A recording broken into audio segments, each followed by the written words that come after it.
Media Network proudly presents a weekly exploration of various spiritual practices with renowned spiritual authors, coaches, teachers, and Dr. Tracy Brown, RScP. And now, here's Tracy. Hey everybody, Tracy Brown here on Poetry, Prayer, and Practice. That means it is Tuesday, and that means it is noon Mountain Time. And here we are together, having the opportunity to reflect on poetry, prayer, and practice.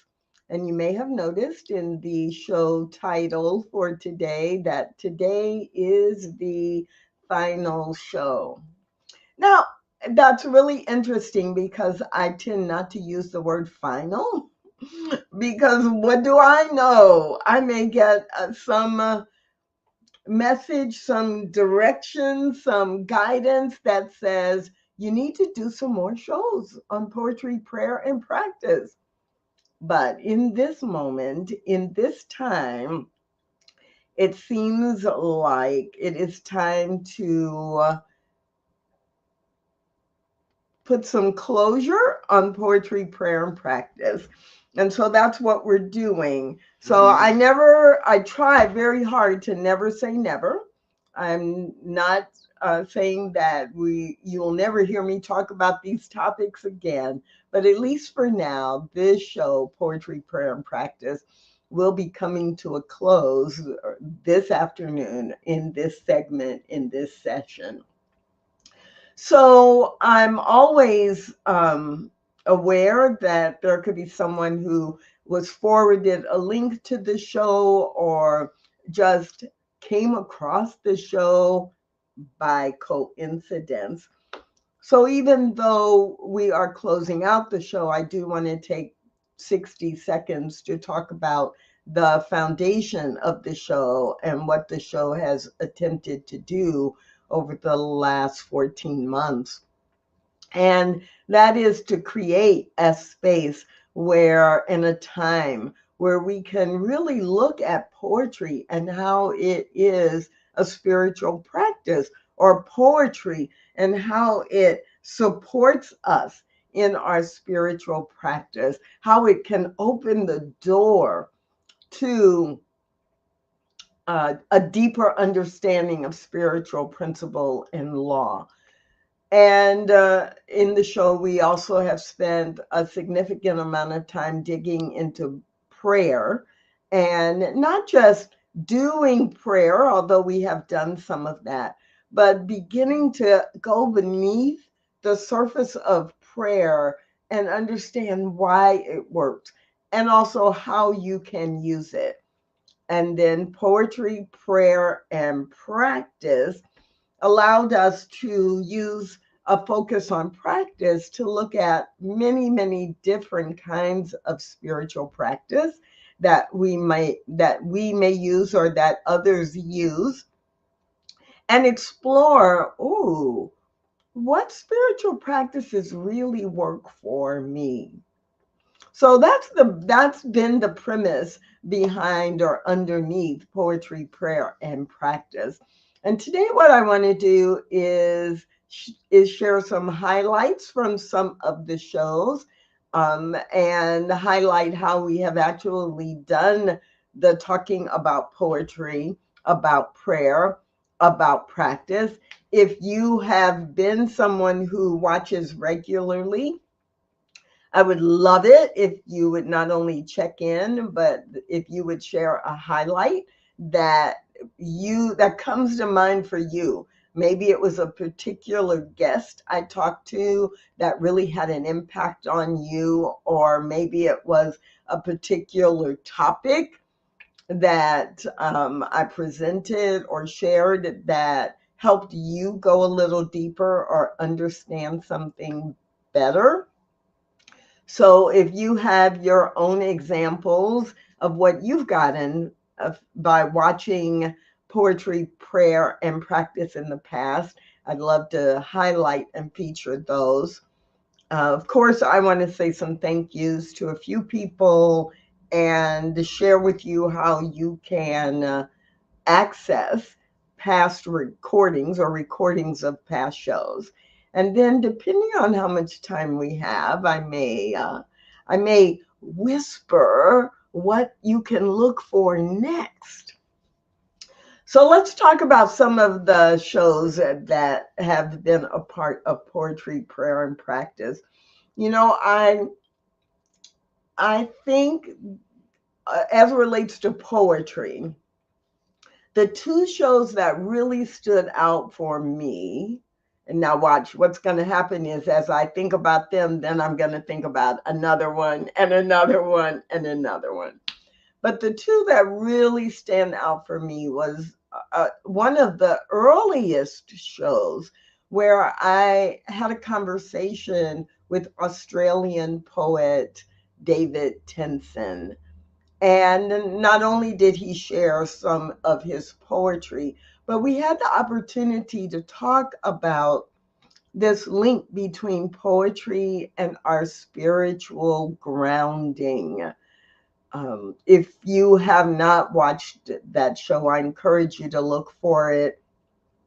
Because while I was raised in traditional Christianity, I have spent my entire adult life exploring other paths, and in the last 30 years have really been teaching and practicing New Thought, hence having a show on the New Thought Media Network.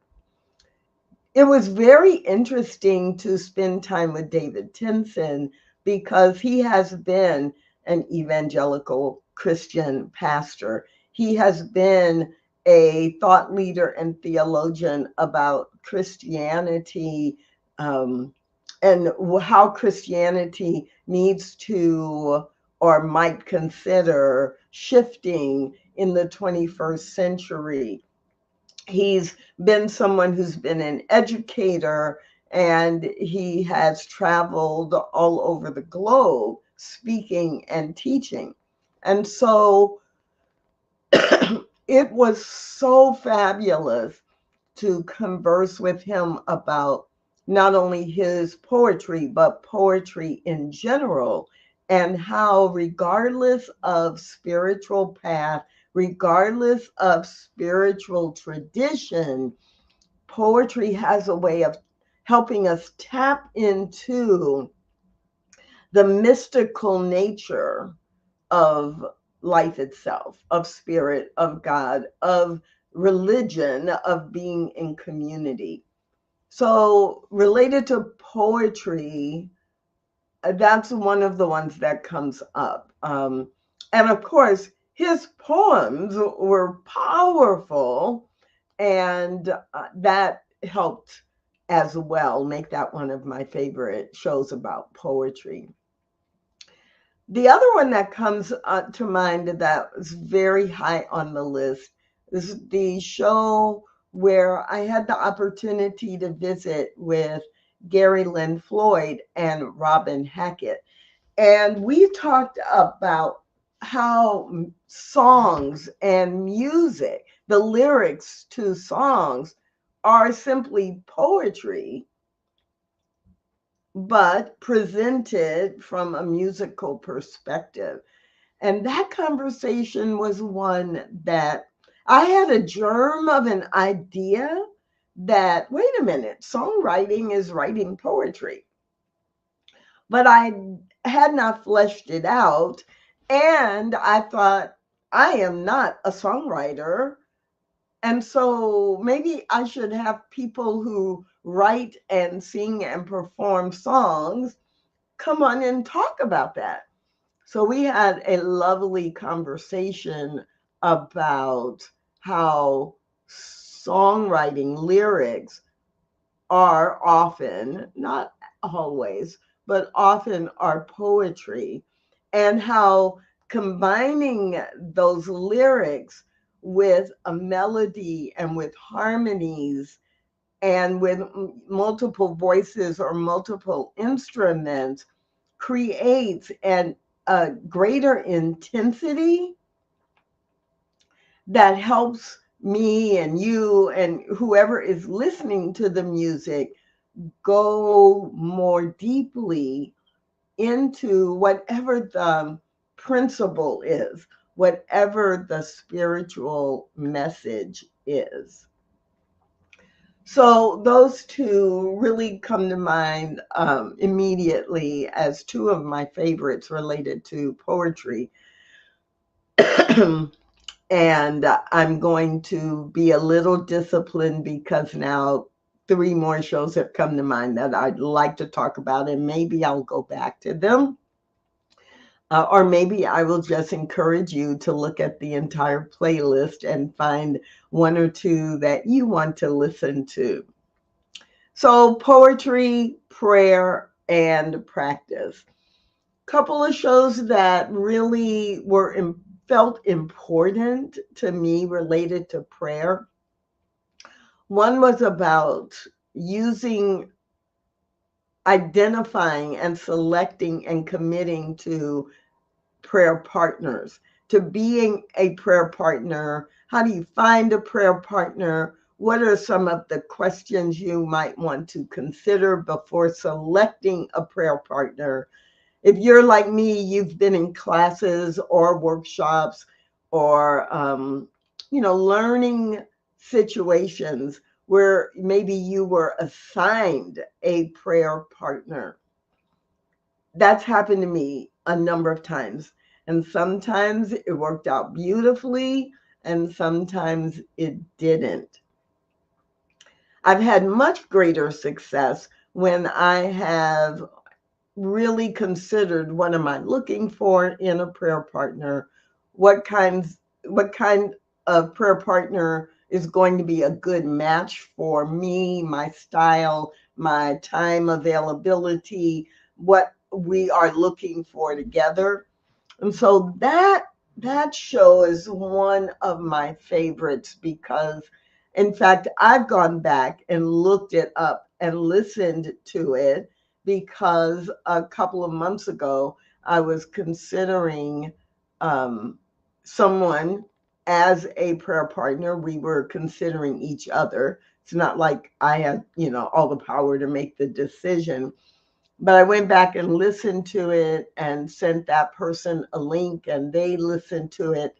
And it really allowed us to have a serious, honest, and authentic conversation about what each one of us desired in working with a prayer partner, and ultimately decided that now was not the time for us to be prayer partners on a regular basis, like on a scheduled basis, even though we each appreciate the other one and will call on each other for prayer about specific situations or conditions.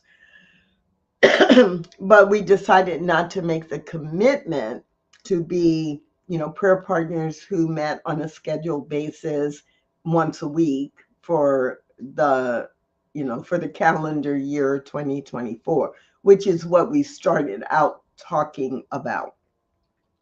So I love that show not only because of the content of it, but because of the practicality of it and how useful it has been for me even after doing the show. Um, I'm trying to think if there's another one that was related to prayer that I really, really, really want to highlight.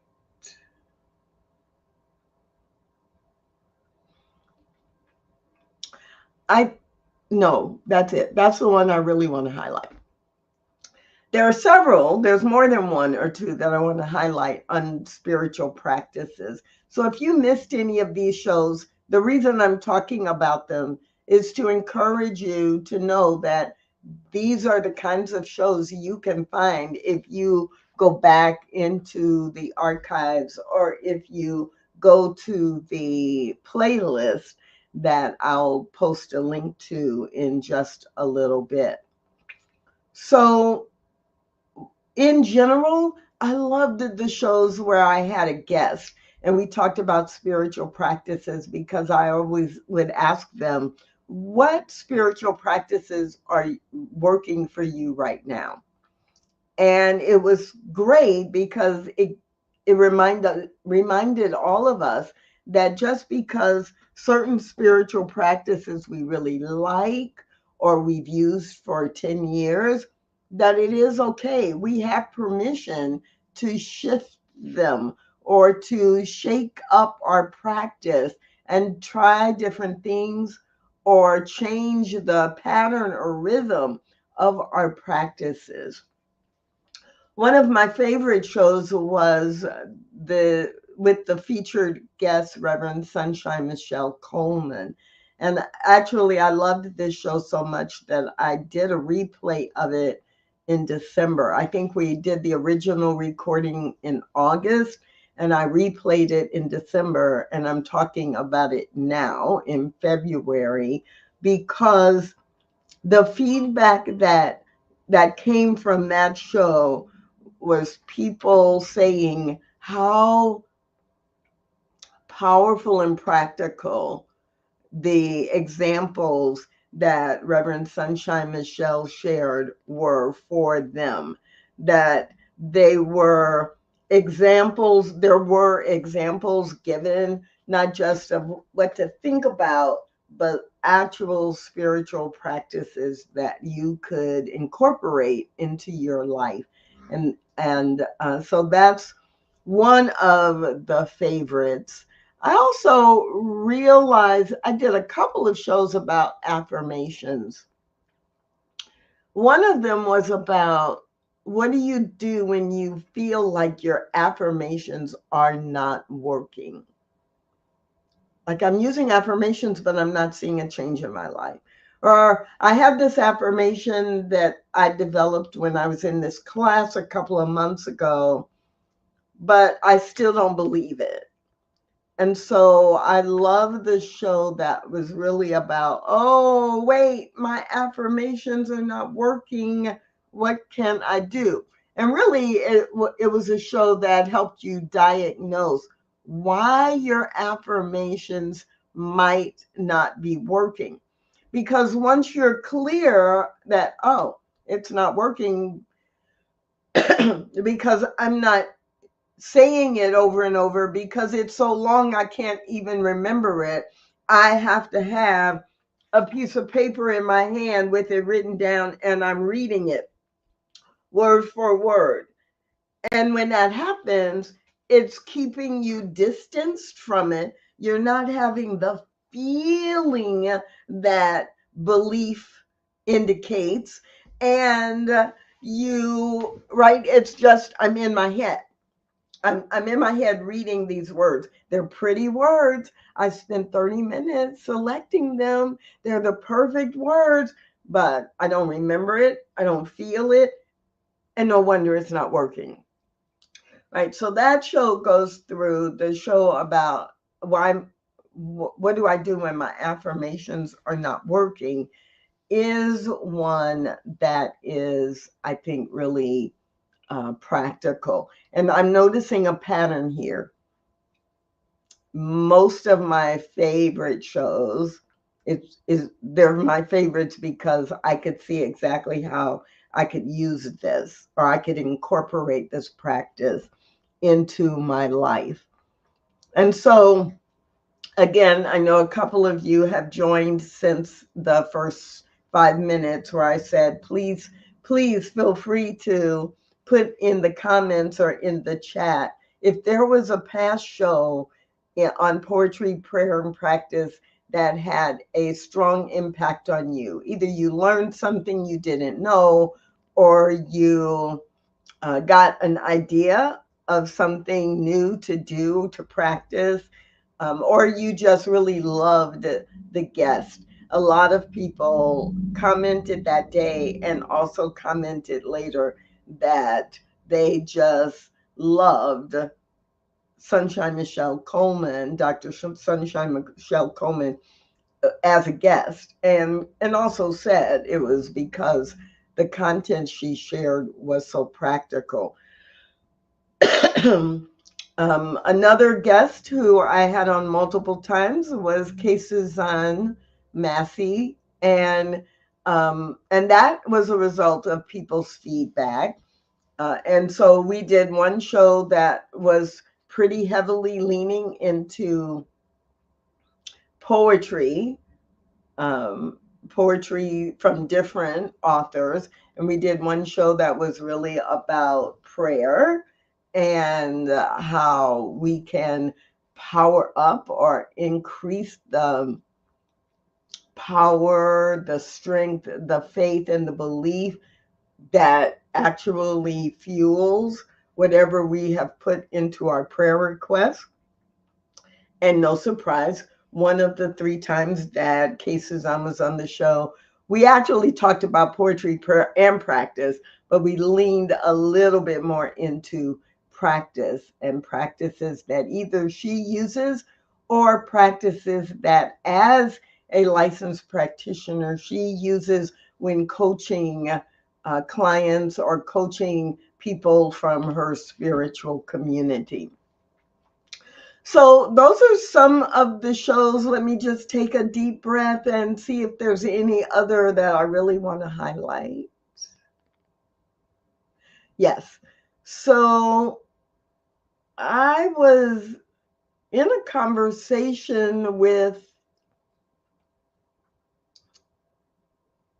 Reverend Jeffrey Ryan, and we spent a little bit of time, maybe 10 minutes, 8 to 10 minutes of our time, just playing with the idea of is inclusion a spiritual practice, and that came out of, like, that wasn't what we had planned to talk about, but one of us made a comment about something that I don't remember now. And it was like, inclusion though, like inclusion, that's a spiritual practice. It can be a spiritual practice. And so we both wanted to dive into that a little bit more.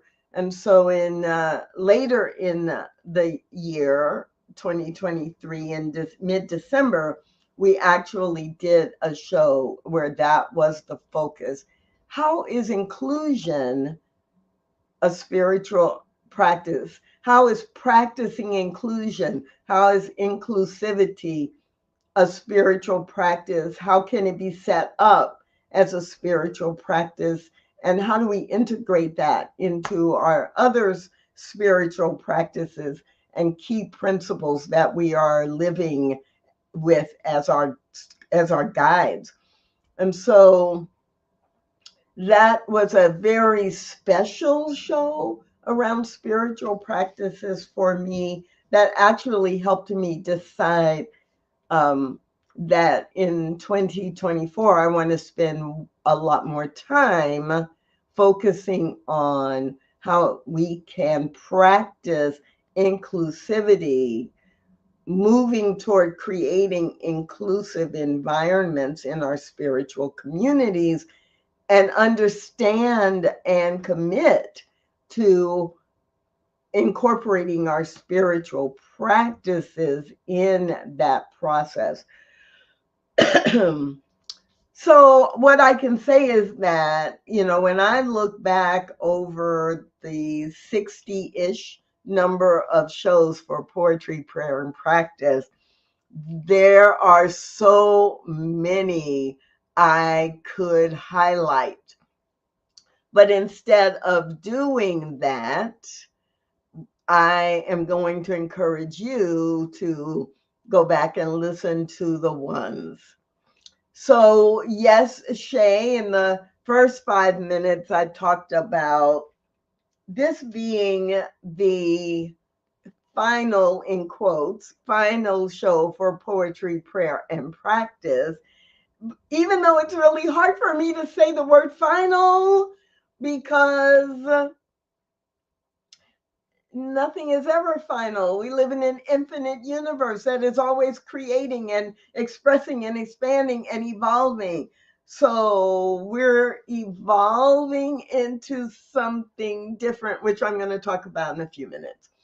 But for this time and this period of time, we are going to put a lid on poetry, prayer, and practice.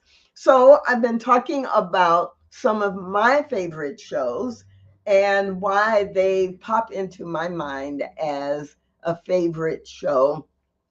But I also want to give you the opportunity to remember or recall or um, review.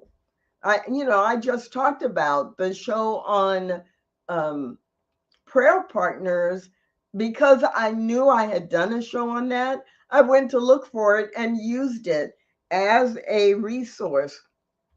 So you can find the Poetry, Prayer, and Practice playlist easily by going to this link or just going to YouTube and putting in Poetry, Prayer, and Practice Tracy Brown or Poetry, Prayer, and Practice New Thought Media Network. And one of the playlists will pop up and you can then scan through and look for a specific guest or a specific topic. So I've talked a little bit about the overall theme for the show and why it was created and the approach taken. I've shared some favorite shows related to poetry, some favorite shows related to prayer, and some favorite shows related to practice. So I want to make sure that I say thank you to not just, well, first to you. You're here today and you're listening, and people have watched the recordings and made comments, and obviously, or maybe not, but let me say definitely, I'm so grateful for every person who has listened to or watched any of the shows.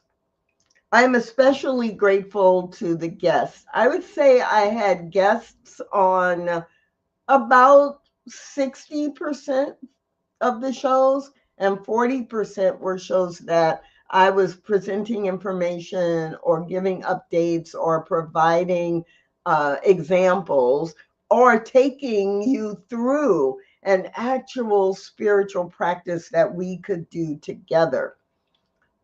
But for those shows that did have guests, um, I learned from them, I laughed with them, and it was just super special. So I am just going to read the names of all the guests that I can recall and remember.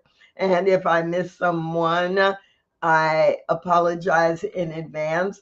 But I will never forget the very first show where Reverend Ray Ellis and Reverend Marie Kirkland said yes to come on and help me kick off the very first show. And we talked about all three: poetry, prayer, and practice, and how those are integrated into our spiritual development. Of course, I mentioned earlier today David Tenson, the poet, the poet from Australia. I had Reverend Melissa Moorer Nobles, who many of you know as a host of SIP with Rev Melissa. Right here on the New Thought Media Network. We had a lot of fun in that show. Casey Taylor, Reverend Casey Taylor, we did a great show. Elizabeth McKim, a poet from the Northeast, came on and shared about her new book last year, and we had a pretty amazing conversation. Oh my goodness. And she is not from the New Thought family, so it was fabulous to get her take on how poetry really reflects from a mystical level the experience that we have. We got to hear a lot about the work that she does in the world with people and with jazz and with improvisation, as well as with poetry. I mentioned Kay-Suzanne Massey, and she was on 3 times. Victoria Bomberry, Reverend Victoria Bomberry was a guest. Reverend Dr. David Alt. That was a powerful, powerful conversation.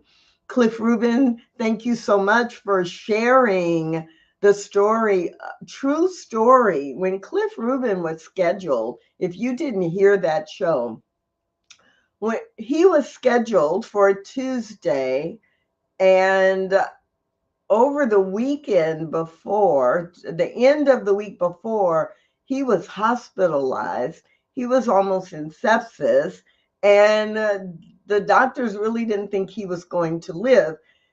And so I just got a message that, you know, Reverend Cliff needs to reschedule.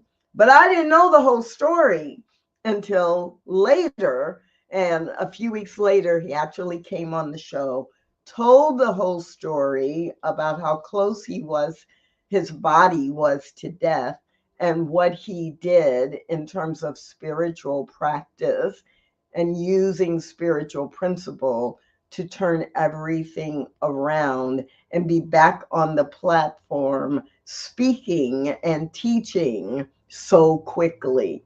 So, Reverend Cliff Rubin, Reverend Elisha Christopher, that was a great conversation. Reverend Michelle Medrano, and I already mentioned Reverend Sunshine Michelle Coleman. Other guests that I had included Reverend Mike McMorrow. That was a fun one. I might go back and listen to that this week. Reverend Laura Hallett. I had Reverend Marie Kirkland on as an individual guest. I also had Reverend Rafe Ellis on as an individual guest later in the year. And Reverend Kathy Mastriani. Thank you. Reverend D. Jacqueline Edwards. Thank you. Dr. Casey Wilson. Fabulous conversation.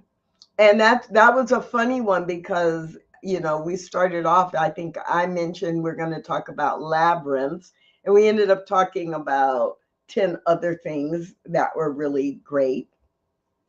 And in case you think all of my guests were ministers, even though you heard me mention a couple of practitioners, I had a very special show with Stephen Van Coppenolle, who is neither a minister or a practitioner, a licensed practitioner, but he is one of the people I hold up as a practitioner of metaphysical principles. I don't know anyone who has used what we teach in New Thought more effectively, more consistently to create a life he loves and to challenge himself to grow and not let his good get in the way of his great. So if I had thought about it, it would be on one of my favorite shows list. And there were a few more. Georgina Grace, licensed practitioner. Reverend Dr. Raina Putter was a guest. And I don't know if I'm missing anyone. Let me just look at my list really quickly. How could I forget? Yes. We did a great show about taking spirituality and New Thought into the world of business, into the work, into being a leader, and not just a leader in spiritual communities, but leaders in the community, like neighborhood, city, town, into the community of the world of business. And loved talking about the work that she does under the banner of Be Mindful Like a Boss. So I think those are all the guests. Like I said, about 2/3 60% of the shows featured guests, and about 40% were you were stuck with just me. Sorry, but that's the way it goes sometimes. So let me remind you again. You can see all the shows in one place, either by doing a search or by going to the playlist where there are links in the chat or in the comments. And if you find one of the playlists, it will look like this, where you are, I guess I need to add it so you can see it too. So you will be able to see the most recent shows. They're in reverse order. There are a couple of playlists, so this is just one of them. If you were to do a search, you would see it, and then you would be able to see that it just gives you all the shows in the past, all the way back to January of 2023. So what's next, Tracy Brown? What's next, Tracy Brown? Oh, I'm so excited to share with you. I mentioned that in that show that I did with Reverend Jeffrey Ryan, it lit a fire in me to really focus on really, what does inclusion mean in our spiritual communities or in the world? But when we are moving toward inclusion, using our spiritual principles and being spiritually grounded as we go through that journey. And so, beginning the first Tuesday in March, I am going to be hosting a new show called Inclusive Church. Inclusive Church. Now, even though I don't want to limit this to the traditional church or church environment only, I'm calling it Inclusive Church because it really is all about how we can have spiritual communities that are intentional about how they invite others, include others, etc.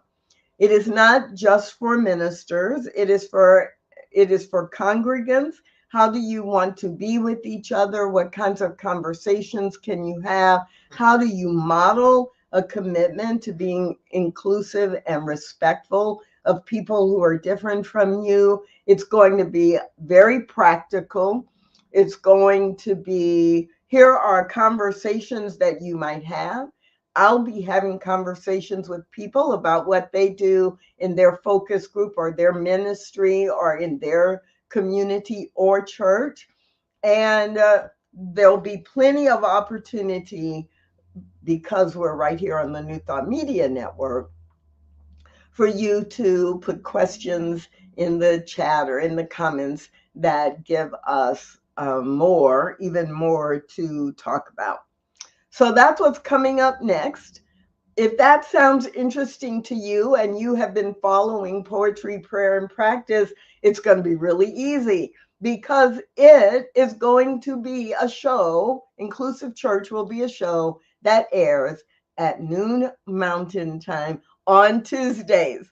So if you're already used to this time slot, then just keep watching, keep joining me, and be a part of the conversation.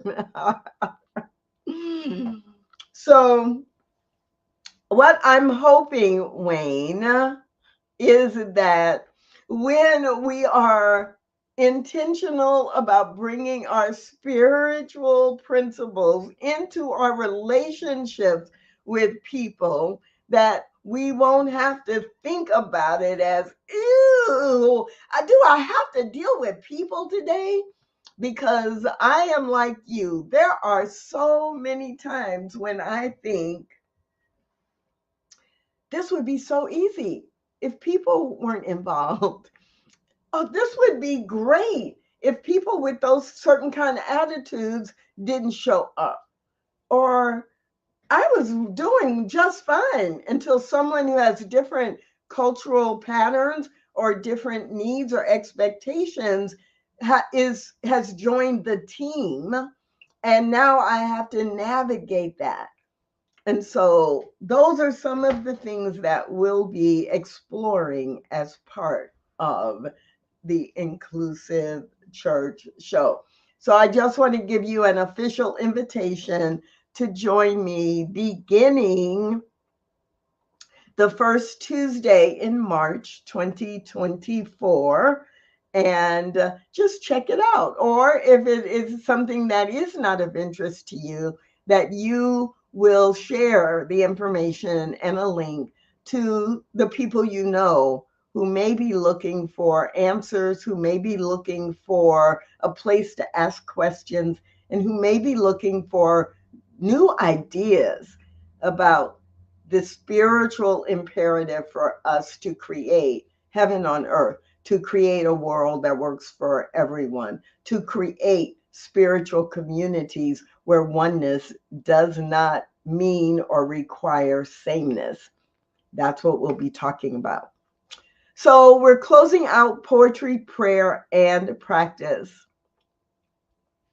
And I want to close it out with a prayer, but I dropped the prayer on the floor, so I'm going to pick it up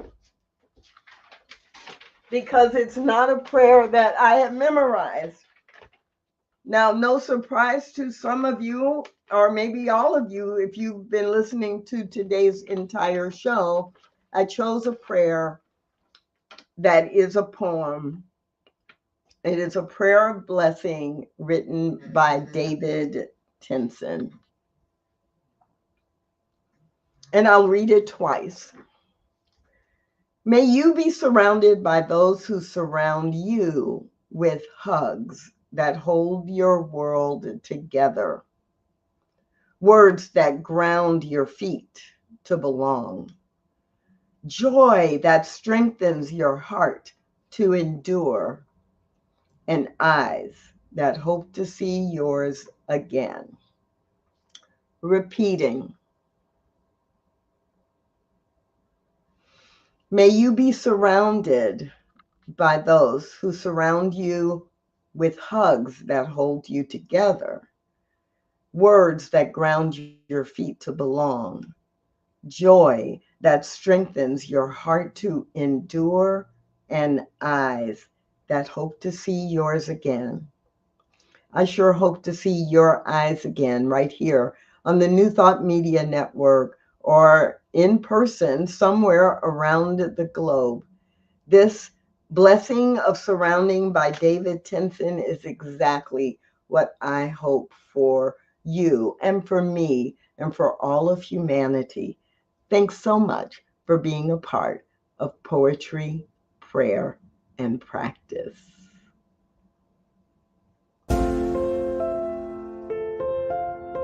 Thanks for watching. Join us again next week. Or watch on demand at www.ntmedia.org or youtube.com/New Thought Media Network. New Thought Media Network, positively inspiring. Learn more at www.ntmedia.org.